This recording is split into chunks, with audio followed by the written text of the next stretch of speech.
everybody. Welcome back once again to the RetroGameFix.com Retro Jones podcast number 107. This is Mitch. And this is Mike. And once again, 107. Mike, what's been going on this week? Before we even get into that crap, I always forget this.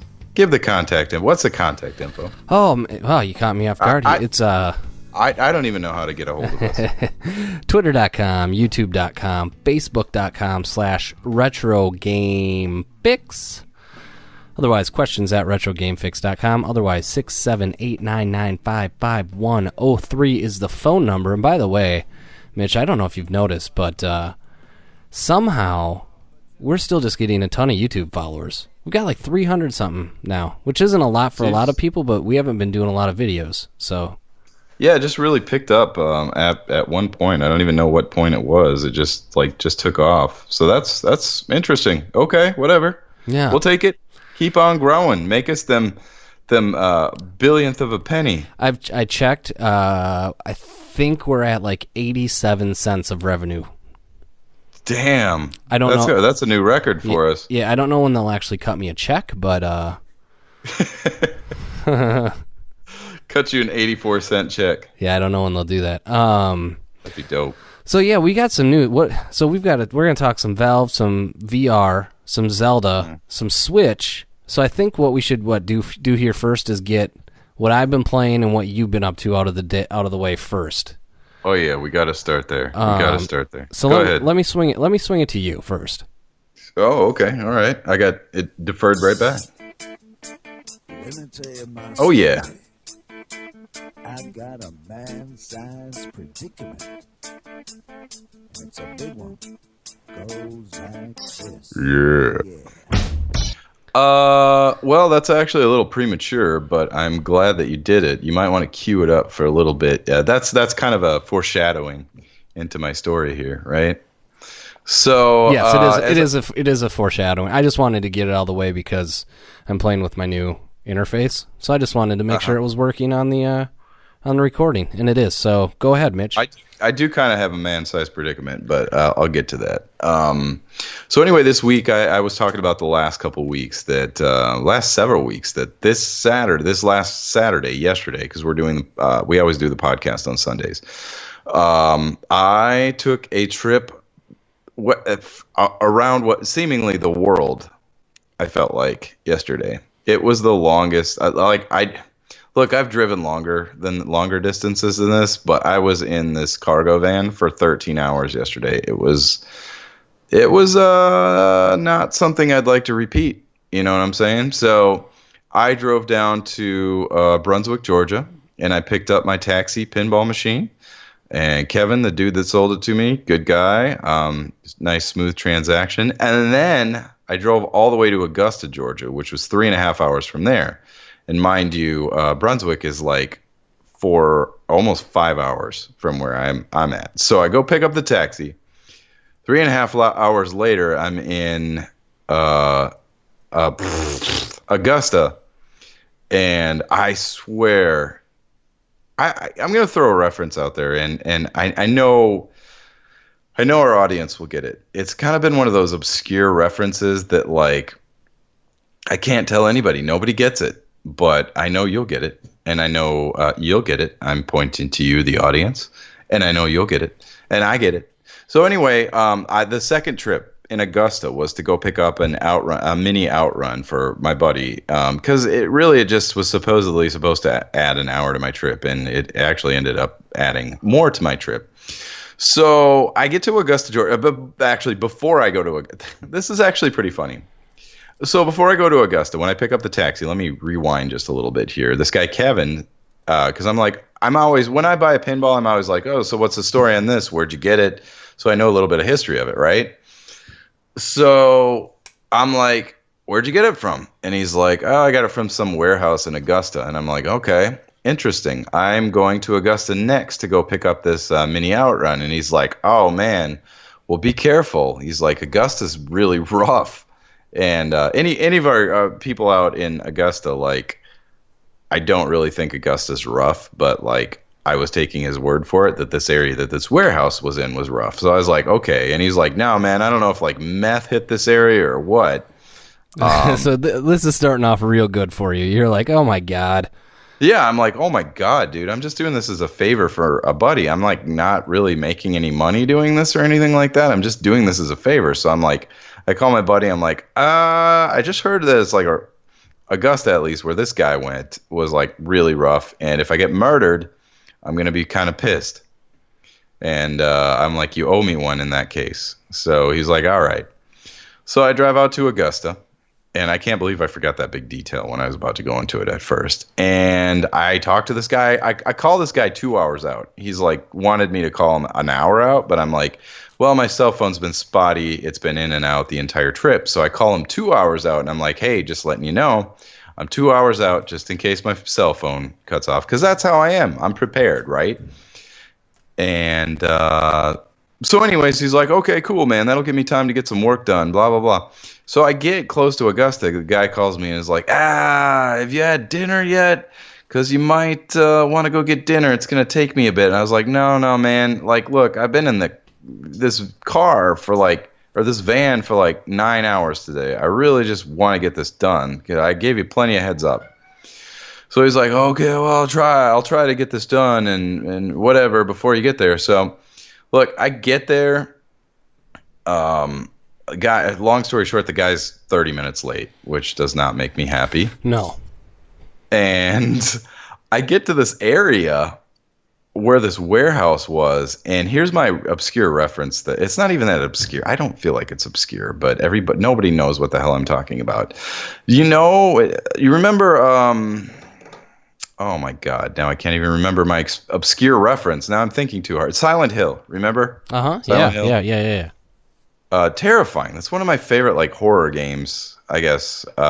Just kind of from the originals.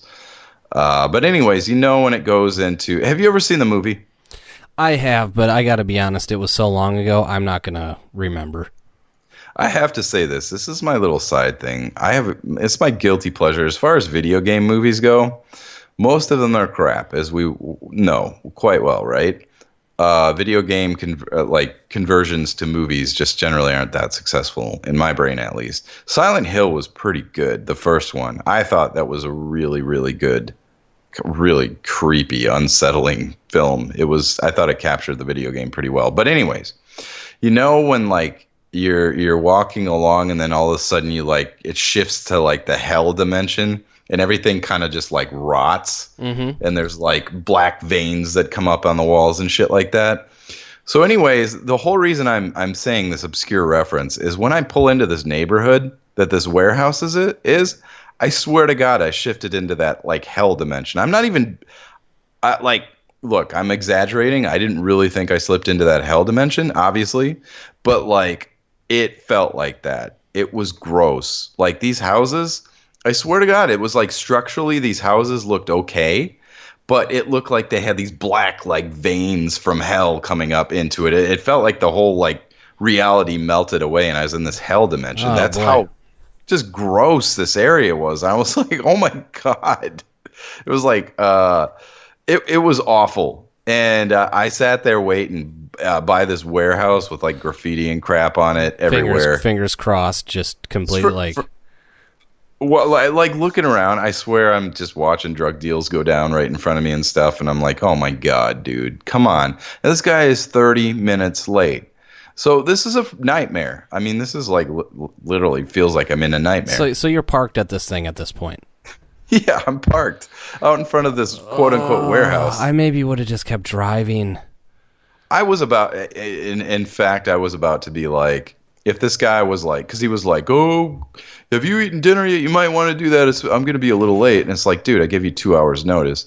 I was about to be like, all right, if you can't get here on time, I'm just going to drive through, And once I parked at this place, I'm like waiting and waiting and waiting. I'm like, I might just start this thing back up and get out of here because it was weird, man. I'm going to Google Earth this place for you, and maybe we can send a Twitter snapshot or some crap like that and post it on Twitter. It was gross, man. Like do you have the address? I do. Here, give me the address right now, or put it in the chat and I'll look it up. All right. I will do that. So anyway, All right, so we hit pause for a brief second if there was a little shift because Mitch wanted to get me this address. This place is a shithole. Oh, yeah, I think you're actually like I'm being nice about it. You're being very nice about it. This is I mean, Sketchville, like, USA. Atlanta is cool. I really enjoyed my times down in Atlanta with you, but this is some country ass Georgia that you had to go to. This is scary. Yeah, I'm telling you, like, I felt like I was in the hell dimension. And not to mention too, we briefly you brought up a good point. You were like, what time of day was this? It was like at dusk. Like the sun was going down and stuff. So imagine these pictures that you've checked out on Street View, and then imagine that like at night, like or when the sun is going down, it's getting dark. I'm like, oh my god, come on! I am guessing that they've probably recorded many episodes of Walking Dead out in this area. Probably, actually, that's a good point. They probably have Walking Dead or Cops or something. Yeah, well, both. Anyway, so my adventure takes me here, and I guess I will tweet a picture out once the podcast is up. It's bad. I mean, the picture that you put up, just imagine that, like, even worse, which is hard to imagine, I know. But anyway, so I'm sitting there at this warehouse with this big conversion, like this brand new looking conversion van. I'm like, oh my god, I'm gonna get murdered. I was just kidding before, but now it's gonna actually happen. So anyway, this guy comes, and I swear, like, I'm not trying to be mean, but I think this guy was like, he was nice. I mean, he was nice. Like, look, I've dealt with a lot of like arcade people, and they've been kind of a-holes or short fuses and stuff. This guy's genuinely seemed nice, but he also seemed genuinely like coked up. And no offense if you're actually a listener to us, but like, it was one of those things where he kept talking about like all this stuff, and I was like, I have no idea what you're talking about. You know, like, I'm like, he kept talking about like a certain person or certain situation. I was like, am I supposed to know this somehow? Like, I really haven't had any conversations with. I don't know who you are. Like, I'm not the guy that you were in communication with about purchasing this game. You know. And again, he was genuinely a nice guy. I just didn't know what the hell he was talking about half the time. So yeah. So hey, real quick. So it's pretty funny because like you're literally not very far from like where the Masters. I mean, Augusta's not small by any stretch, but like where you were is like that's a butthole. Yeah, I'm looking at the Google Maps right now, and I'm just like, God damn, this place is shit. Well, this in all fairness, this part of Augusta. Yeah, that part. I'm not ripping on the hey, if you are from Augusta, you will recognize this picture when I tweet it out and go, oh no, you don't even want to be there. Look, where I live, I'm like, I showed you pictures of like the ghetto Walmart that I live by, and I was like, I'm like 4 or 5 miles away from it. And I tweeted you I texted you a picture of that a couple weeks ago, and I was like, this is what I mean when I get a Walmart. You're like, dude, that's the ghetto Walmart. So yeah, like, look, every place has a little area like this. I'm not shitting on Augusta, but this particular area was like the seediest part of Augusta. There's a Red Lobster up the street. I'm just driving to it real quick just to see what this is all about. I know. There's a Wendy's right next to it too. I parked at that Wendy's while I was talking to the guy for a second. So like, there's a Red Lobster. Like it's fine at that area of Augusta. I was like, okay, this is fine. I get, this place is literally like a half mile away. And I start going down the street. I'm like, ooh, this is getting shady. This is getting shady. I take a left onto 7th Street or whatever. I'm like, ooh, this is bad. And then like I kept getting farther, and I'm like, whoa, this keeps getting worse. And I mean, these are like immediate turns, and it was sketchy, dude. To be gentle about it, it was sketchy as fuck. So Anyway, continuing with my story. So I finally got this thing in the van, headed home, and man, I feel like I am just bombed out today, man. I had to I called my wife. I was like, I was gonna get home at like 8:45, and I was like, is Mellow Mushroom still open? Like, meet me there. All I want to do is have a beer and some pizza. Like, that's what would like really make my day 100% less shitty, you know? So she's like, cool. I met her up there. We went back home, unloaded the crap, took the van back up to Enterprise, dropped it off, and at least that was done. But anyway, I forgot that adventure was actually like notable. So when we were talking about it like briefly, but yeah, it was notable. It was kind of a nightmare. I hope I don't ever have to do that again. But Brunswick, Georgia is like 1 hour north of Jacksonville, to give you an idea. I drove across the entire freaking state. Like, I drove about diagonal down to the corner of the state, and then like up halfway through to the like middle of the state, and then all the way over and I guess northwest back to Atlanta. So I literally drove all over Georgia yesterday. And so anyway, the whole funny thing about this entire thing is the guy bought the taxi project from this exact guy at the warehouse. So I drove all the way across the entire state to get something that would have been 2 hours away from me. Oh, you that's know? Funny. It's just like, I don't know how long ago. I think it's been a couple months since he bought it, but I was like, damn it. God, that would have been so much more convenient had you just left it there. And I just went and bought it, you know. Probably would have been cheaper for me too. But anyway, so I was so far removed from that man-sized predicament. If you got that, that queued up, let her fly. Yeah, I do here. Well, it's right here. Here we go. Let me tell you my story. I've got a man-sized predicament. And it's a big one. Goes like this. Yeah. Thanks, Gene. So, thanks. Exactly. Thanks, Gene. So anyway, I got this taxi, and it's a project, all right. It is a total project, and I don't mind. I got it for really, really, really reasonable price. And even when I got there on the cheap price I was going to pay for it anyways, I even got, the guy gave me like $40 back and was like, use this for parts. And I was like, okay, cool. So anyway, the playfield, like I got like my airbrush thing. I got all the stuff to like touch up playfields and like redo them.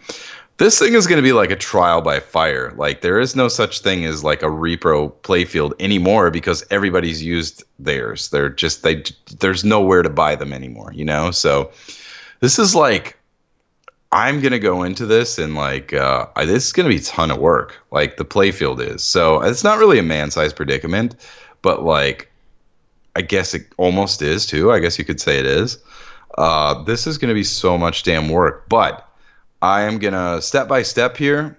I'm going to keep everybody updated, and I'm dedicated to restoring this thing. I'll shoot them over to Mike so you can post them on the Twitter or whatever as we go. But I think this thing is going to look awesome. That's the thing. The shittier they are when I get them, the better I feel when I restore them. So I know I can.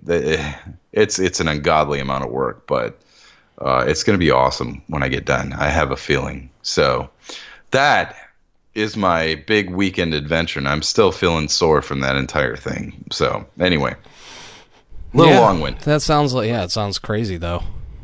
It was one of those things where I was like, the weeks leading up to it, I was like, I'm just looking forward to Sunday of this weekend today.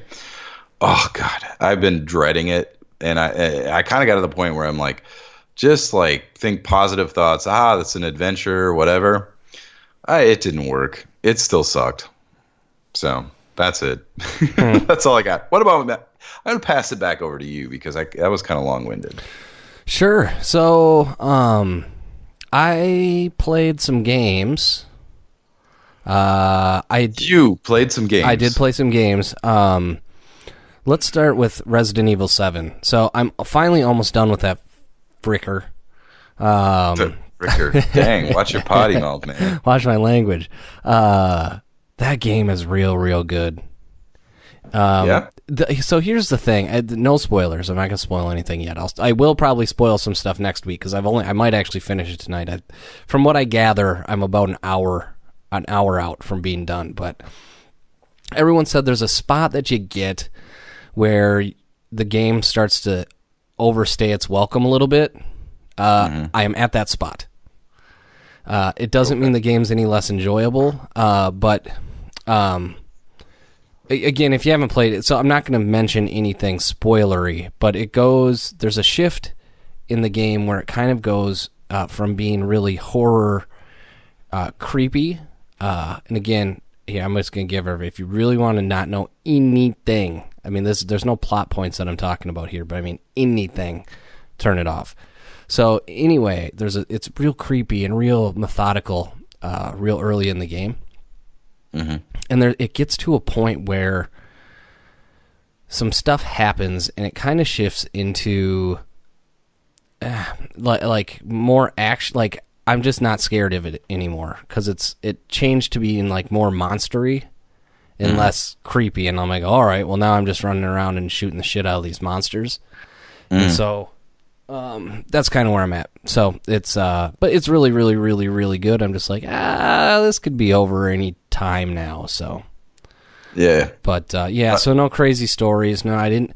Oh yeah, I did not shit my pants. And I wish I would have written down that tweet. But the tweet of the week last week when I was apologizing for not swearing or for swearing so much in the last few weeks. Some guy was like, I don't listen to your show for the industry take. I go other places for that. I listen to you guys to hear stories about shitting your pants. He's like, fun stories and about shitting your pants. I was like, that is, yeah. Fortunately, like, I have shit my pants a lot in my adult life. That's the best. I will actually tell one of those stories, maybe later in this podcast. I actually crapped my pants once at a work, like a coworker at a pool. He had an after work like pool party, and we were playing yard games. And I went to fart, and I actually like shit. And I'll just tell it now, and I had to act like I didn't. So I was like, ooh. Yeah, it's already out. Yeah, I was like, ooh, I got to go to the bathroom. So I went into the bathroom and like looked, and it was like mashed potato-y. And so I kind of just shook it into the toilet, but I wasn't going to throw my boxers in this guy's house. So I kind of just rinsed them out and just put them I had cargo shorts on that day, and I put them in the side pocket, and then I found a reason that I had to leave. I was like, oh, I'm going to go to the liquor store. And everyone's like, we're in the middle of this yard game. And I was like, one of you guys can finish for me. Yeah.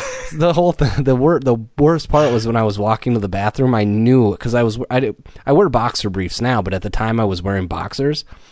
And when I was walking into the house, I was like, one false move and this shit is falling out the bottom of my shorts. How have I never heard this story before? I don't know. It was I probably told you once, but yeah, so that happened. And then I ran home. I think I'd remember that. Oh. All right. So there's one. I've got another one, but I'll save it for another day. One where it happened at work. Stay tuned. Pretty much the same story, but I was at work. Just different scenario, right? Yeah. I love it. So yeah, Resident Evil 7. That's why I listen to the podcast too. So I didn't bring this up last week either, but I bought No Man's Sky again. You did? Yes. No, I mean, you didn't bring this up on the last podcast, but I'm curious as to why. Was it free? Because it showed up on Slick Deals. Slick Deals, the bane of your existence. And then I was like, well, I gotta buy it. So how much did you pay for it? $20. Damn. Is it worth $20? I've probably played it for I don't know, I've probably put another like 3 hours into it. I put in like an hour and a half the last time. I was like, this is boring, and then I started playing it again. It looks like they did some patching to make it look a little better. It plays better. I guess overall though, it's just like it's just not that fun of a game. unless you're into that exploratory stuff. But well, you kind of got a better chance to experience it this time because it like that negative hype train is kind of past at this point. Yeah, it was okay. I've put it in a few times here and there. So if you haven't played it and you can go find it for $20 or whatever it is, I think it's actually certainly worth $20. You know, I think it's one of those things that if this game came out at $20 at launch, it probably would have got like 9s. You know, and value's not supposed to be rolled into like the review of a game, but I think people would have went like, oh, for $20 you got to check this thing out, it's huge, you can, right? But at 60 you're like, ooh, not a lot to do here for 60 you're expecting like a AAA experience, right? And it's really kind of an inventory management game and exploration, which is fine. You know, I'm not going to rate, I mean, everybody rates value differently, but you know, I've enjoyed it, so let's leave it there. And then Oh, go ahead. No, go for it. I was gonna say, is it like is it an exploration? Is that the one where it's like really unlikely that you would run into somebody else, or yeah? Like, and it sounds like that. Could you? It sounds like you can't even really run into other people. But, yeah, I spent. You know, you kind of land on your home planet, and then you go try to find parts to get your rocket or your ship put back together, and then you jump in your ship and you can fly to other planets. And I had a good time with it the second time around, and I think that all of the negative ass around it, and deservingly so. You know, at the time of launch, I think it did deserve most of the criticism that it got, especially with how Sean Murray was running off about all the stuff you could do that you actually couldn't do, but. 6 months after the release and kind of just going back to it with a fresh take and only spending $20 because I had it on Steam and I returned the Steam copy. I just kind of go, okay, this is all right. This is all right for $20. So. Yeah, I hear you. You know, for some reason that reminded me. Remember Jason that was my roommate when I lived in Minneapolis? Yeah, I do. I don't know what reminded. I guess the whole I've some reason that kind of pointed me to it, but it's something I completely forgot about that I meant to talk about really, really quick. When remember that Humble Bundle came out with the Sierra thing? Jason used to play like the Sierra like online game. It was like one of the first open world online games or whatever. I think it was Quest for Glory or some crap like that. And he used to play that thing constantly, like all the time. And it was really terrible looking. I mean, actually look up Quest for Glory and look at how shitty it looks. And like I remember him just telling me, "Oh, I could sell my account for like $600 or something like that." I was like, "Nobody's gonna buy that."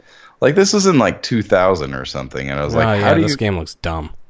Yeah, it's totally dumb. So, anyways, I just wanted to point that out and say that Jason, if you're listening to us, you're dumb. That's it. Yeah, Jason sucks. Yep. All right, and then. The final game that I picked up this week is called For Honor, and this is essentially it's a Vikings, Knights, Samurais. Oh yeah, I've seen the previews for this. Yeah, and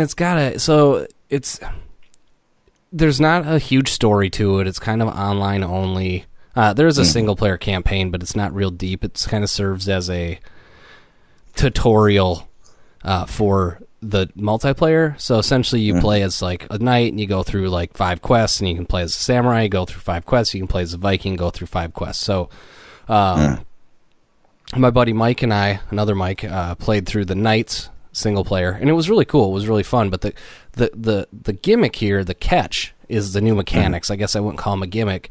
It really feels like you're sword fighting, right? So essentially, when you get up to fight somebody, they have an arrow on them that's up, down, or up, left, and right, essentially, and it'll quick flash what side they're attacking from, and you can kind of tell by their stance. So if they're attacking right, you want to click quick. So if they're using their right hand, so on your left, essentially, you want to quick hold L2 and hit left to like block. And you kind of, so if they go to right, then, you know, go to their left side, then you hit L2 and hit right. So you're constantly trying to block their things, their attacks. And then if they go off kilter or you get close, you can kind of push them and then you can go on the offensive. And it's hard to explain. You'd almost have to watch a video of it, but you're using your right stick, your right analog stick, almost as if you're wielding a sword. So it's really, really fun. So we played that for a few hours on Friday night. It's real good. Nice. So it sounds a lot cooler now that you mention it too. I've just been, I think it was on Hulu or something. They kept showing the same commercial over and over and over, like they do on Hulu. Mm-hmm. But yeah, I mean, it looked at, I don't know, I guess that always sours everything, but it actually sounds a lot cooler than I thought. Yeah, and it was cool because like the multiplayer, so there's a bunch of like grunts or AI controlled people, and those you can just kind of take them out with like one hit, but yeah. So because it's 4-on-4, so like Dominion, right? You have to, there's 3 zones. It's basically capture the zone. Mm-hmm. And so it's 4-on-4 with a bunch of like computer players running around that you can just hack and slash through, but then what you essentially want to do is get to the zone and hang out in the zone for a while, and then you kind of capture that zone. And then the more people you kill, the more points you get. Mm-hmm. Once you get, and you can respawn at any point. Once you die, you can just respawn like any kind of first-person shooter multiplayer game. The difference here is when you get to 1,000 points, then it's a race. So if my team gets to 1,000 points, the other team can't respawn. So if you go kill all of them, you win, but if they go capture a zone, then they might they might get the zone, and then their points start to go up. So they may get to 1,000 points because you start losing points when you don't control the zone. So that makes sense. So it can go back and forth and back and forth and back and forth. So we had one match last night that like they were over 1,000, we were over 1,000, they were over 1,000. It felt like it went on forever, and. Yeah, we finally actually won, but I was like, God, this is really, really fun. I've heard mixed reviews on it. I don't know if it's for everybody, but it's a real kind of a fresh take on capture the flag, basically. Yeah, and there's other modes. You can go into duels and, you know, essentially team deathmatch and all this other stuff. But the mechanics are so good that I think it's a must play. But it's definitely not for everybody. But if you like, you know, swords and shit, go get it. Right. And who doesn't like swords? I don't know. I guess non-nerdy people? No, I'm just kidding. I lied. Cool, man. Anything else that you were going through this week? No, that's pretty much it.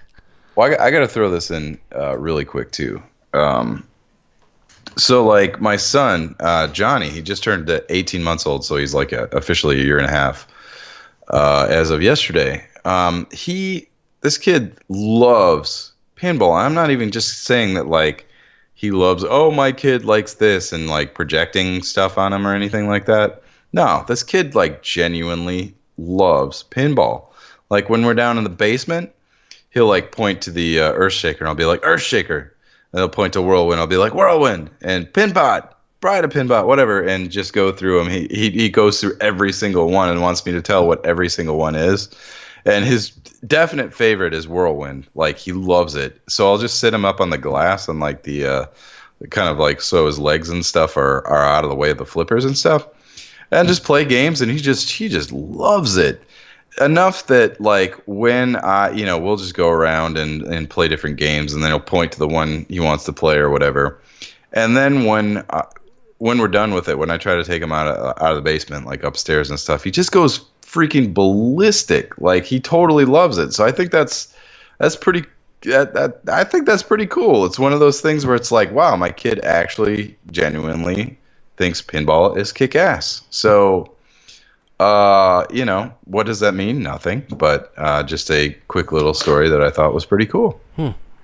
That is cool. It is cool. He genuinely loves it. I kind of have one. No, not similar. So Violet's only, 8.5 months or whatever, but she always sees me with the PlayStation or Xbox controller. And so whenever she's crawling the hell out of stuff, and she's like climbing up onto the couch, and she can kind of do all that. She's not walking or anything, but she can stand herself up. If I'm playing a game while she's up, she will come and try to take the controller. So finally today, I just gave it to her, and she kind of just put it on the ground and started like whacking around the analog sticks. And today was the first time it clicked that she was kind of like controlling the TV. Yeah. So she just kept going ape on the controller and then watching what it do on what the TV would do. And I was like, huh, she connected the dots. That's funny. She didn't know she didn't know what the hell anything was doing, other than the fact that the more she hit, like the more she pressed buttons on the controller, the crazier the TV did stuff. So I was like, oh, all right.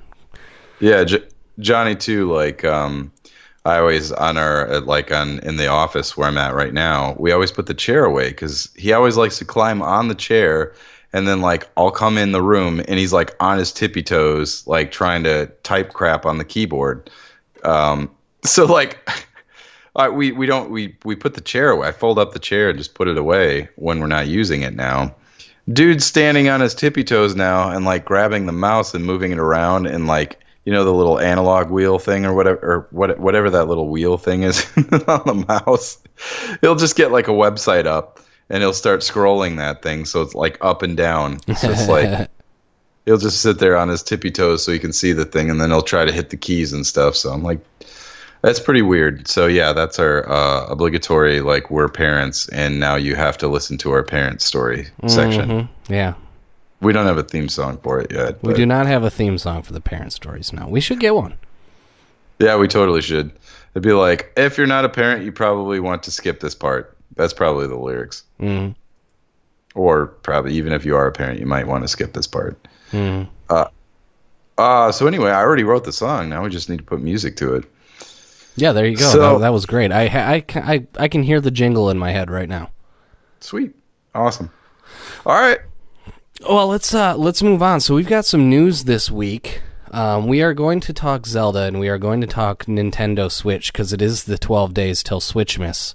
But let's knock out some of this VR stuff real quick before we get to that. So I think the first thing of note is Best Buy is removing all of its Oculus demo stations from the stores. Yeah. What's that all about? I don't know. The corporate speak is, hey, there's not a lot of people coming to do the demos, and it's kind of a pain in the ass to have somebody go over, set it up, put it on someone's head, stuff like that. So I can understand how they don't want to dedicate a staff member to helping somebody on an Oculus Rift demo. But at the same time, you gotta wonder if there's an underlying motive kind of behind, like maybe there's just not people buying these things, and I doubt there is people buying them from Best Buy stores, but for something that needs to be demoed, that's not real. It's not real good. No, well, yeah, exactly. And the whole fact that, I mean, that just, there's got to be a better way to demo it than have like one person have to go get it and set it up and all that crap. But I don't have the answer to that, but like that just seems really clunky in the first place, I guess. Yeah. So yeah, I don't know. I mean, like we've talked about this kind of at length, but there's just nothing there yet. I mean, even Resident Evil 7, I'm like, I could not play all of Resident Evil 7 in VR. I mean, it just would be too terrifying. And there's no way. It's just way too stressful. And so there's just nothing there yet. But there may be in the future. Valve came out and said that they're actually working on 3 full-length VR games for the Vive. Good. No news on what those games are. No news on... It could be Office Manager 2 or something. Right. I mean, you don't know what a full-length game entails because there's no details, but... That's exciting, though. That actually is exciting because you think about it, and obviously if they're developing these games specifically for VR, they're going to show off the technology. There's going to be, like, amazing stuff, I'm sure, that is VR-centric that obviously is going to happen in these things. I can't really imagine what they are, but I can imagine that, I don't know, that actually sounds kind of cool. Like, that sounds promising to me, I guess. even though that really isn't any information, you know? Yeah. I mean, it's just it's nice to see it kind some of effort being put. But that's wrong. I shouldn't have said that. But well, I just don't know if anyone really knows what to do with it yet. And I've said it before. I don't know if games is going to be the killer app for for VR, but I think it'd be more cool for concerts and sporting events and stuff like that. But it's nice to see that they're trying to push the envelope a little bit. So. Well, yeah, and like I said, I mean, through developments like that, though, you might have a defining game in there. I don't know. Maybe you'll have like we talked about too, a system seller or something. Like the Halo was for Xbox, or Mario was for the NES, or whatever. You may. I don't know. I mean, I don't really expect that at this point, because I still feel like developers are still kind of scratching their heads as how to maximize the effects of this. But it's nice to see that they're not going to be mini games, and they're actually going to be actual games. That's encouraging. Yeah, you just never know. You just never know what's going to hit. I want to believe. I'm like the X-Files. I want to believe. I want to buy one, and I want to believe in one enough to buy one. You know what I'm saying? Mm-hmm. I'm with you. So, yeah, cool. All right. Well, moving on. So, the Nintendo came out, I think Tuesday or Wednesday, and announced an expansion pass for The Legend of Zelda: Breath of the Wild. And you've got some opinions on this. I know you do.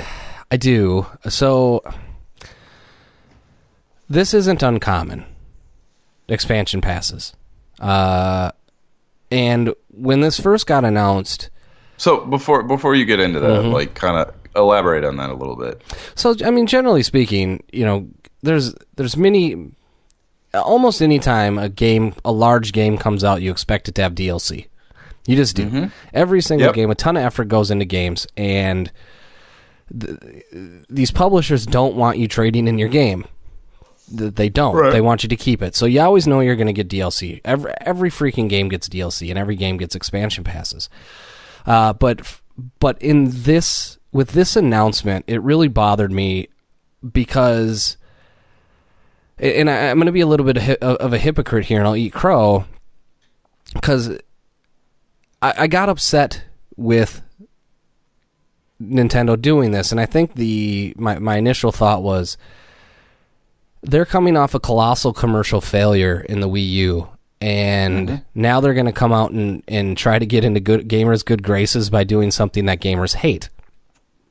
And just days before that, I was complaining on Twitter about how Nintendo's held to different expectations and standards than other game publishers, and then 3 days after that, I turn around and start holding them to a different expectation and standard as far as their DLC stuff.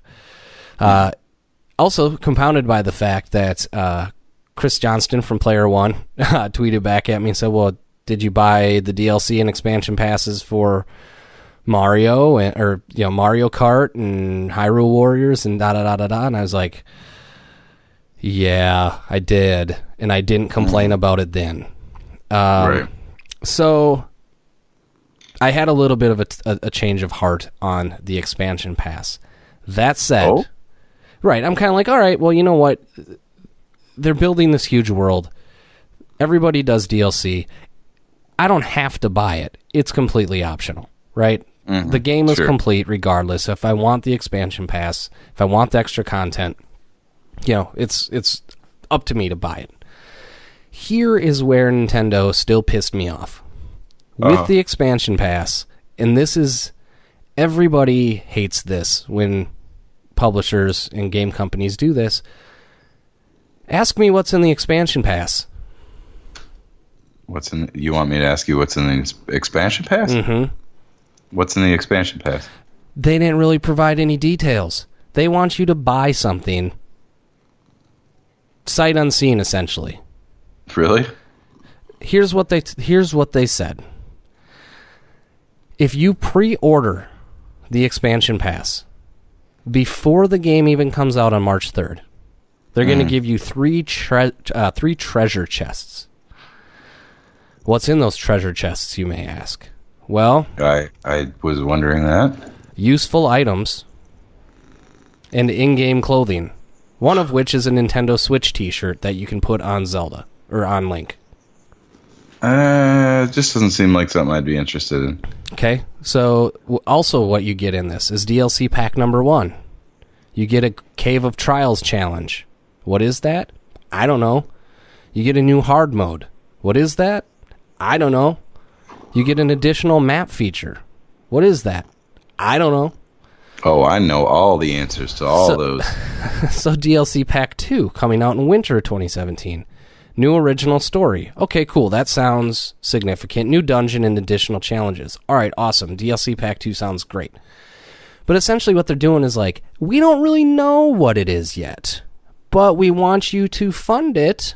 Yeah. So that still bothers me a little bit. But like anything, here's the difference between Nintendo and other game manufacturers or publishers that ask for season passes without knowing what the hell they're selling you. Nintendo has always made real good on providing some great value on their season passes. They did it with, Mario Kart got tons of extra tracks. Hyrule Warriors got tons of extra content. Smash, they've done really well. So I'm sure it's going to be worth it. I just have a problem with the messaging behind it. And so, I don't know. What are your thoughts? Doesn't it feel a little janky? Like, hey. It's a little soon. The system hasn't even been released yet. Especially if you don't have any details on it, I would just kind of ignore it personally. Yeah, well, and then the kind of the BS part about it is I don't want the 3 treasure. I don't give a crap. I don't want them wearing a Nintendo Switch t-shirt. That would totally take away from the game for me. Right, but here's the deal. It's $20. And so if you don't pre-order the expansion pass... it's only $20? Well, it's only $20. But if you don't pre-order it, you don't get... That I didn't understand. Yeah, I should have mentioned that first. But if you don't pre-order it, you don't get the 3 treasure chests. So they're trying to incentivize you to pre-order it before the game is even out. And if you order it after the game is out, you don't get that stuff. You only get the DLC Pack 1 and the DLC Pack 2. You don't get the March 3rd bonus. So then you're essentially buying something for $20 and you actually don't get anything until the summer. I think there's been in some of the Zeldas where it's been like, choose a treasure chest or something like that. And like, one of them's worth something and one of them's like 1 rupee. You're probably going to get like 3 treasure chests. You get like 1 rupee in one, and then you get 5 in another, and then you get 1 in the other one. So you get like 7 rupees for like buying the pre-ordering it. Yeah. So I don't know. It is what it is. I'm still excited. At $20, I'm like, whatever. It's $20. But it always bothers me when publishers come out and try to hawk these things without like, hey, you want to spend some money on some expansion? How about some expansion? Like, what's in it? A whole lot of expansion? You're like, but what's in it? Some expansion? If Nintendo could guarantee me that like one of those treasure chests would be like Mike jumping out of it and shitting himself and then running off screen, I'd order I'd buy that other Switch. I'd buy Zelda. I'd pre-order. Oh, yeah. Yeah. So anyway, speaking of... That's all you got to do, Nintendo. Man, we're 12 days out. You're excited. 12 days. I am super excited, man. The more that I see about this thing, I want it. The more pictures, the more everything. I'm like, I got to have this thing, and I'm going to have it. But, we are 12 days out from a new Nintendo console and a new Zelda. And you know what? I guess it had been kind of a man-sized predicament, but like not really. Like I already know the answer to it, but it had been one on a previous podcast. But I want one. I do, and I have money. I have the money for one, but I kind of got to see what kind of a money pit I'm in right now with this taxi. You know what I'm saying? Mm-hmm. Like, how much am I going to need to like make this thing awesome? Yeah. And that's kind of my first priority. If it weren't for that, I'd be like, I'm in, but I'm probably going to wait 6 months or so. I don't know. Yeah. So here's what I've got pre-ordered for it now. Yeah. So I've got the Switch. Uh-huh. I've got the Pro Controller, and I've got Zelda, and I've got Binding of Isaac. I had 1-2 Switch pre-ordered. I was about to ask about that. I canceled that. I saw Giant Bomb did some videos of the mini games, and in fairness, I actually do think some of them look pretty fun. I'm just not. It's $50, so it's $40 after Gamers Club Unlocked. I'm just not ready to spend the $40 on it out of the gate, especially considering it looks like a game you're like everybody's going to trade in. Game. Yeah. So I mean, there was a couple things where it's like, do this yoga pose, and then if you move, you lose points. So you just have to stand in a yoga pose, and I'm like, well, I don't want to do that. And then there's one where you like have to. There's a treasure chest that's like has chains wrapped around it, and so you have to use the controller to twist the treasure chest to make the chain unravel from the chest. And I'm like, it might be okay. And then there's the milking the cow. There's a variety of games. Some of them look fun. There's like a baseball thing, but I was looking at it going like, I would play each of those games exactly one time and never play it again. I never saw the appeal, so I'm kind of glad you are saving your $40 on that. I think that's $40 well saved. Yeah, I'll probably actually use it to buy another base. Buy it? Well, yeah, there you go. Or a $40 one? Yeah, well, it's $90, but I mean. Well, I would probably. No, the docking base. Yeah, I was like, dude, that's gonna be a piece of shit. I'm like, what base are you buying? No. Like the docking station's $90. I'm glad you clarified that because I lost my train of thought because I was like, what the fuck are you buying? Yeah. So then I could Tom? Are you gonna tell Tom about it? Then I could put it. No. Then I could put Then I could put another dock downstairs, which is actually one of my favorite. That's like one of my favorite parts about this whole thing. Is I can dock it upstairs, and then I'm like, all right, cool. I want to go play downstairs on like the theater screen. Boom, I walk downstairs, dock it downstairs, unclip them bitches, and off and going. You know? Yeah, that's pretty dope. Yeah, so I totally lost. Anyway, buy 1-2 Switch when it's like $3.99 at GameStop in like 6 months. Yeah, I mean, I don't think it's gonna drop. I mean, I don't think it's gonna drop that fast, but I would imagine within like. Nintendo games are notorious for not getting cheaper, but I mean, I just need to allow. I can have some patience on that one. So, yep, you sure can. You're gonna have your hands full with what you're getting, anyways. And I don't think there's any. Eventually, it's gonna be much cheaper than that, so I wouldn't even worry about it. Yeah. I think that's smart. Yeah, it's the funny part, man. I think this thing's starting to pick up momentum. On Twitter, just a lot of people that are getting their hands on it are saying like, the hardware feels nice. This is something I'm going to bring everywhere. The controllers feel nice. Everything. I mean, it's real positive stuff coming out about it. So it's too bad it's not portable. I'm going to kick that can of worms. It's too bad, isn't it? Too bad it's not portable. That hornet's nest, yeah.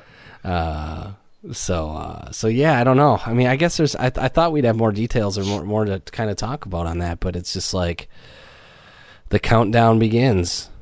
Well, I can't do math. I guess there will be 5 days by the next podcast. So on the 5th day of Switchmas, it's actually it's nice. It's coming out it's nice that it's coming out on a Friday. Yeah. So. Oh yeah, of course. So yeah. So are you getting it? Will it be at your house on Friday?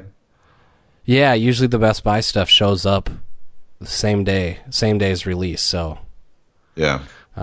So it looks like it should be. So you still got 2 of them pre-ordered? Yeah, I got the two. Yeah, both of them from Best Buy. So hopefully they don't screw me on one of them. But right on. Hopefully I'm one of those lucky people that actually gets it like early. There's always like one guy on the internet that gets it like a couple days early. I want to be that guy. Why not me? Dude, you should post a YouTube video of it if you do that, and then we'll get like 8 billion more followers. Yeah, that'd be dope. And be like, we just posted this one video. Now we have 1 million people. Mm-hmm. But yeah, absolutely, yeah. That is actually exciting. You've definitely got me excited about it. But like, I can't pull the trigger right now. I need to see what kind of a mess I got myself into with this crap master's delight, I'll call it, the taxi. So anyway, what else we got? Is that it? Yeah, I think that's it, man. It was a little bit of a slower week. I'm just kind of like, everything's unwinding. I pre-ordered Horizon for PlayStation 4. That game got delayed a couple times. It's like a kind of like I don't even know how to describe it. Horizon Zero Dawn is coming out, so I got that pre-ordered. I picked up Steep. I think I mentioned that on the last podcast. Snowboarding game. I don't remember that one, but I'll take your word for it. Oh, maybe I didn't. Well, anyway, I picked up Steep. It's essentially like a snowboarding, skiing, wingsuit kind of game. It's pretty neat. Cool. And then I also picked up Hasbro Family Fun Pack or something like that. And Carrie and I have been playing the hell out of some Scrabble. Nice. Yeah, so it's pretty fun. Pretty fun. Cool. Wind the evening down with some Scrabble after the little one finally falls asleep. So. Yeah, I'm. That's the thing, man. I'm always so exhausted. I always just go down and play pinball for like an hour, and then I just go to bed. I'm like, I can't do it anymore. Like, I don't know. I guess I've been gaming a lot on that kind of stuff, but like, I don't know, man. I feel like I'm getting old, or just like something, old and tired. So anyway, but yeah, man. Well, that's exciting. Like I said, I came so close to pulling the trigger on the Switch, so many times here, but I've come to the conclusion. I know what shape I'm in with what I'm dealing with the taxi. I have a feeling I'm in a money pit now. So I'll pass for the moment. But it's exciting. Cool. Well, right on. Well, for RetroGameFix.com, the Retro Jones podcast number 107. This is Mitch. And this is Mike. And we'll see you next time. See ya.